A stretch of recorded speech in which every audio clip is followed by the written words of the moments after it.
A cute cat, beautiful flowers, a beautiful princess. Mandy and I filled the blank notebook with all kinds of drawings. I'm such a clumsy, ugly, and slow girl. It's no surprise if my parents abandon me, she mumbled emotionlessly.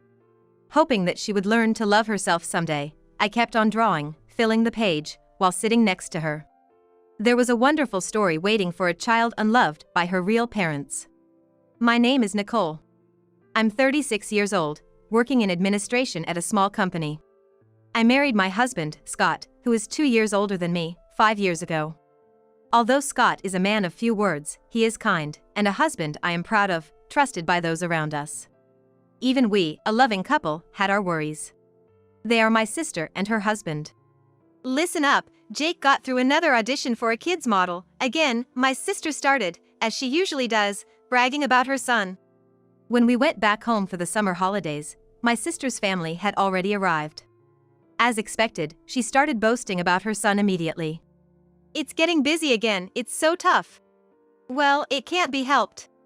Jake is like a prince out of a storybook, handsome, smart, and excellent in sports, my father at home replied to my sister's remarks. Jake seemed very proud, too. Jake, who had just turned 5, has a face and tall figure that anyone would say is good-looking. Considering that he's smart and good at sports, I can understand why they want to brag about him. It does get a bit tiresome hearing them boast about their son every time we meet, but I guess that's just how it is. My sister patted Jake's head and quickly glanced at the corner of the room. There was her other child, sitting on the carpet, drawing. Mandy, who is 7 years old. Even though Jake is so excellent, it's really troublesome that she is so slow. That's true. My sister's husband also laughed, agreeing with my sister's inappropriate comment. Feeling sorry for Mandy, who continued drawing without changing her expression amidst such treatment from her parents, I couldn't help but intervene. Why don't you guys teach her? Or maybe enroll her in a gymnastics class? No way. It's a waste of time and money on such a slow child. My usually silent husband, who had been quietly sipping his tea, perhaps feeling sorry for Mandy, moved closer to her to peek at her drawing. Mandy, is that a princess you're drawing? You're really good at this. You can tell you've never raised a child. Any 7-year-old can draw that, my sister replied. Sis, I exclaimed, glaring at her. She snorted in response. What's the point of drawing pictures? They won't earn you money in the future. It's a world of difference compared to Jake, who's already making money as a model. Saying that, my sister started lovingly stroking Jake's head again. My heart ached when I thought about how Mandy must feel, watching this emotionlessly. Every time we meet my sister and her husband, we are subjected to this sight. My sister and her husband dote on Jake, who is capable and cute, and boast about him everywhere. On the other hand, Mandy is subjected to their harsh words because they see her as incapable. The difference in the time, effort, and money they spend on them is as clear as day and night. From my perspective, Mandy is also cute, and whenever we visit, she kindly helps Grandma. She's a gentle and wonderful child. However, it seems like my sister and her husband are completely blind to Mandy's charms. My husband and I only step in when things go too far, but my sister and her husband jestingly say, well, we could give our daughter to you. You're struggling to have your own kids, aren't you? In such a targeted way, my sister knows how to throw words that hurt me the most. Yes, my husband and I don't have any children.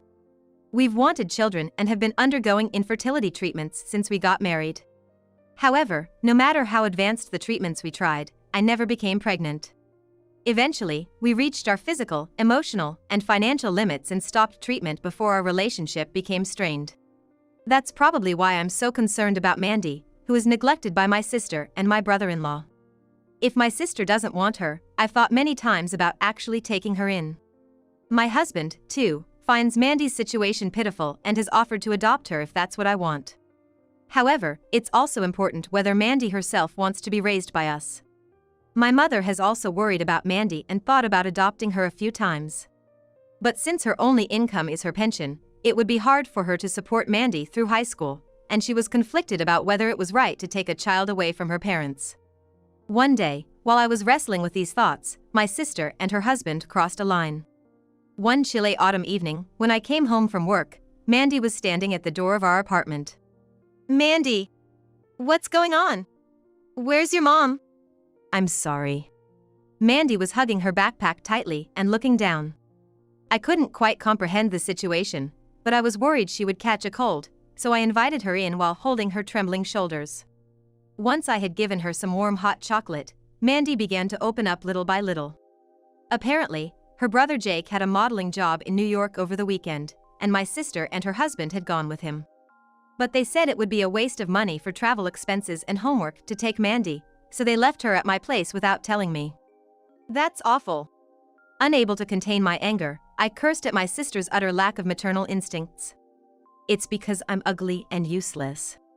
Mandy looked down as she said this. That's not true, Mandy. You're a sweet and lovely girl. Even as I tried to comfort her, Mandy just shook her head. Seeing my small niece so dejected and denying her own worth made me want to cry. When my husband came home, he was, of course, furious with my sister and her husband. Despite our attempts to reach my sister by phone and email, she responded unilaterally, "I'll pick her up on Sunday," and then hung up. I can't understand how someone can treat their own child, who they brought into the world, so shabbily. Despite waiting for me to come home from work since the afternoon, standing in front of our apartment all by herself. Despite how cold and scared she must have been in her small body. Despite waiting patiently without crying. Mandy, let's play with Uncle. We'll play a lot. My husband, his hands shaking with rage, forced a smile and spoke to Mandy. I decided I was going to do anything and everything that would make Mandy happy. That being said, Mandy, who had lived a life oppressed by my sister and her husband, seemed hesitant to accept our offers. She carefully spread the notebook she brought in her little backpack on the desk and spent hours drawing. So we decided to draw pictures with Mandy, spreading our notebooks next to hers. Then, Mandy started glancing at my drawings. What's that? Huh? It's a cat. What? Mandy's eyes widened. My husband burst out laughing when he saw my drawing. Hey, a cat? Not a monster? A monster. It's a cat. A genuine cat. Protesting to my too rude husband, Mandy gave a small chuckle. Involuntarily, my husband and I exchanged glances. See, even Mandy is laughing at you. Mandy, draw us a real cat. What? Mandy, this is a cat, right? It looks like a cat, doesn't it? Mandy couldn't stop laughing. Maybe she found our interaction with our cat hilarious. Mandy's smile, which we saw for the first time, was so cute that both my husband and I were hooked and started laughing as well. After that, we drew a lot of pictures together. Mandy seemed to find my drawings hilarious and laughed at whatever I drew. I was drawing quite seriously, though. Through the drawings, Mandy gradually opened up to us and told us about her favorite foods and her dream of becoming a comic book artist. That's a wonderful dream, I told her, and Mandy shyly smiled. Then late on Sunday night, my sister appeared, grinning from ear to ear. Seeing my sister, Mandy's face turned expressionless again. Wow, even though Jake is only 5 years old, he's doing great as a model and even the photographers have been praising him. He might make his debut in showbiz soon. Come on, Mandy, time to go. Without even looking at Mandy, my sister harshly pulled her by her thin arm. Is this how she treats the daughter she left behind? Unbelievable. Truly unbelievable. Angered, I grabbed my sister's arm and took Mandy back. Huh? What? Apologize. Huh? Apologize to Mandy. At my words, my sister shook her head as if she was flabbergasted. Oh, are you sympathizing with Mandy again? It can't be helped, you know, it's tough when you have 2 kids. Well, you wouldn't understand, seeing as you don't have any. Even without kids, I can see that you're the worst parent in history. Huh? Perhaps she was very pissed off at being talked back to. My sister's face turned red, her eyes wide open, and she began ranting and raving, spitting all over. You're such a failure, can't even have kids. That's right, I'll give Mandy to you. She's too much trouble for us. Maybe 2 failures can get along well, eh? Her vulgar laughter echoed throughout the house. Mandy was looking down, tightly holding her skirt. Seeing that, my anger that had been accumulating for the past 3 days exploded.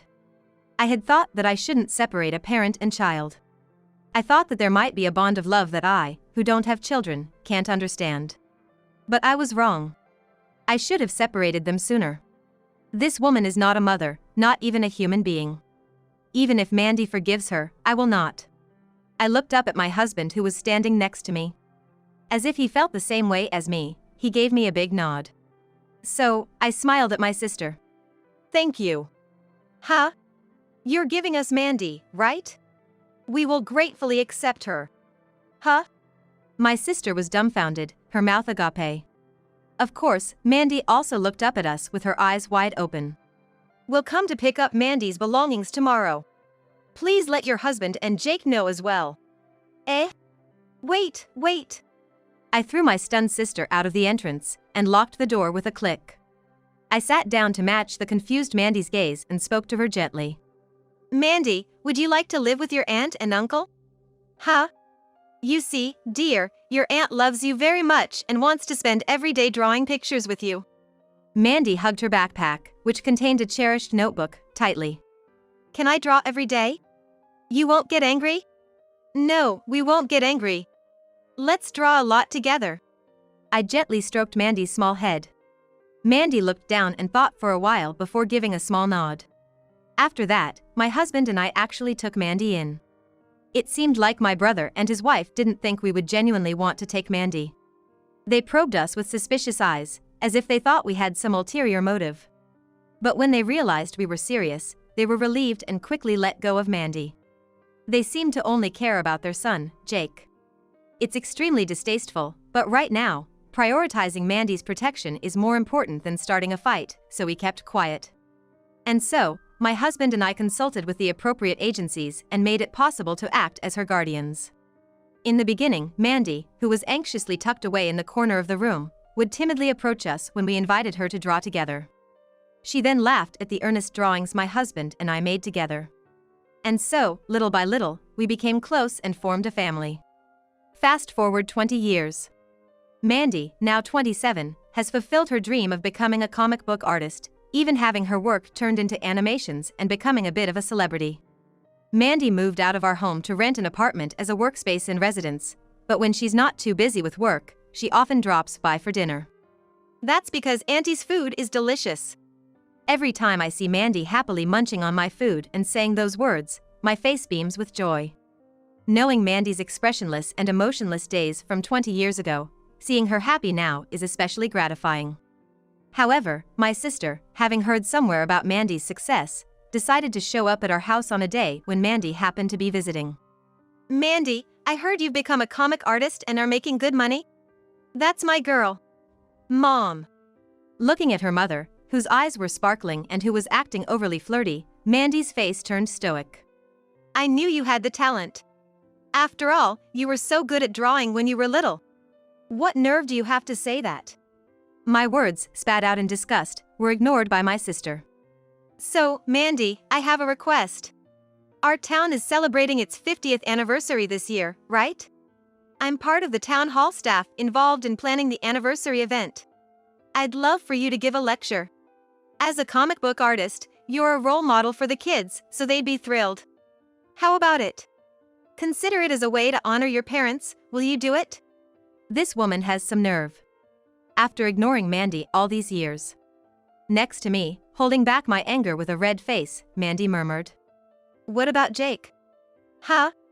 Why not ask your beloved Jake, Mom? I think that would be a better idea. Ugh. At Mandy's question, her older sister clearly grimaced. In truth, both Mandy and I knew. The darling Jake, the pride and joy of my sister, had disappeared right after graduating from college.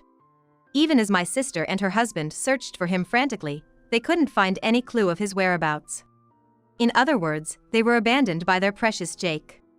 I couldn't care less about that ungrateful boy. I have you, my dear daughter. Huh? Nothing but a voice of disbelief could escape, past the point of anger. To such a mother, Mandy gave an unexpected reply. I'll do it. Mandy? Way to go, Mandy. The best thing to have is indeed a daughter. My sister seemed to be in such high spirits that I wondered if she might start dancing. Is Mandy really planning to take it on? As if to reassure me, who was watching her anxiously, Mandy gave a small nod. On the day of the lecture. Mandy wanted us to be there, so my husband and I quietly took seats in the back of the auditorium. Of course, my sister and her husband were at the very front of the hall, proudly boasting about their daughter to those around them. In front of the full house, Mandy confidently began her speech. I couldn't help but tear up at the sight of Mandy's lively demeanor. And towards the end of the supporting meeting, I would like to introduce some people to you all. My family, who raised me with love. With that announcement, Mandy descended into the audience. Mandy. My sister and her husband stood up as if moved, ready to greet Mandy. However, Mandy completely ignored them and walked past. She came all the way to where we were seated in the back. This is Uncle Scott and Aunt Nicole, who took me in after my mother abandoned me. Mandy. Mandy looked at us and gave us a warm smile. That's a good one. Just like a cartoonist, what a funny joke. Yes, that's right. Look, Mandy, your beloved mom and dad are over here. With their faces distorted, my sister and her husband were desperately calling out to Mandy, but Mandy ignored them splendidly. My parents provided me with food and a place to live, but that was all. When I came in last in a race, they would call me a slowpoke, and when I caught a cold, they treated me like something dirty, saying don't pass it on to us. The hall fell silent at Mandy's revelation, and the voices of my sister and her husband saying, "Huh," and "No, that's not true," echoed in panic. Ever since I was in kindergarten, they always criticized my drawings as dirty, crappy, and useless, and sometimes they even tore them up in front of me. Mandy's calm confession continued. Each time, my sister and her husband denied it, but as the people in the hall looked at them with disdain, their faces became paler and paler. Leaving such parents alone, Mandy faced us. The people who took me in, a child not loved by her parents, were Uncle Scott and Aunt Nicole. The gaze of the audience turned to us. Uncle Scott and Aunt Nicole praised my drawings a lot. They bought me many notebooks and pencils, and drew a lot with me. On my birthdays, they prepared my favorite meals and cakes, and when I had fights with my friends, they worried with me about how to make up. Even without receiving any child support from my parents, they supported me to go to a specialized school so I could turn my love of drawing into a career. Therefore, I am here today thanks to Uncle Scott and Aunt Nicole. We haven't done anything special. We just cared for Mandy as if she were our own daughter. Yeah, for you folks, cherishing a child is a given. But there are parents who even abandon their own flesh and blood. I respect and love my aunt and uncle, who cared for me so deeply, from the bottom of my heart. At Mandy's words, my vision blurs with tears. My heart swells with warmth. There were times when I worried about whether we could make Mandy happy after adopting her. Whether it was right to separate her from her real parents. But Mandy standing in front of us is proof. We were able to become a real family. Thank you for raising me. Thank you for supporting my dreams. Because you two loved me so much, I've learned to love myself. I'm so happy to be part of your family. Mandy. Unable to hold back, I pull Mandy into a hug, and her slender hand gently strokes my back. My husband looks up, trying to hold back his tears. The entire venue is enveloped in tears and applause, echoing our sentiment. In the midst of this, my sister and her husband sneak out of the venue. Naturally, their reputation takes a huge hit afterwards. The news spread quickly throughout our small town, and apparently my sister quit her job out of fear of being seen and has been cooped up at home all day. My sister's husband, who used to be an active member of the PTA and bragged about his parenting skills on his blog, was humiliated.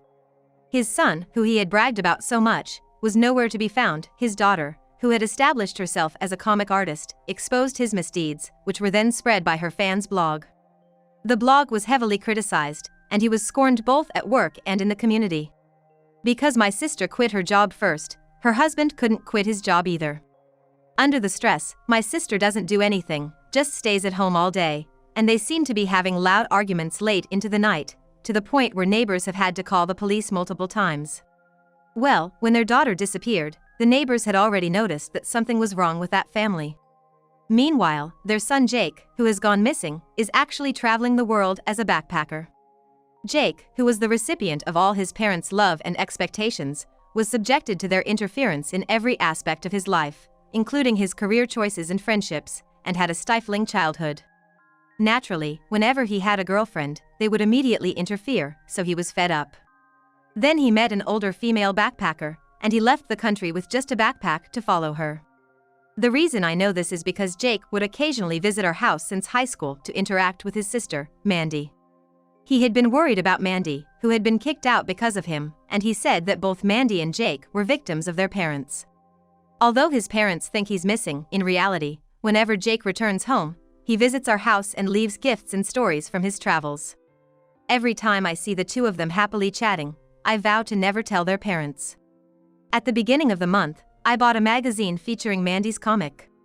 Sometimes in Mandy's comics, the protagonist's clothing has patterns that are illustrations of our cat, which Mandy and my husband call a monster.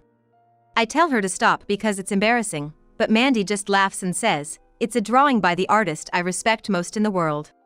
Well, I can't help but laugh and say, if the cutest daughter in the world says so, I guess it can't be helped.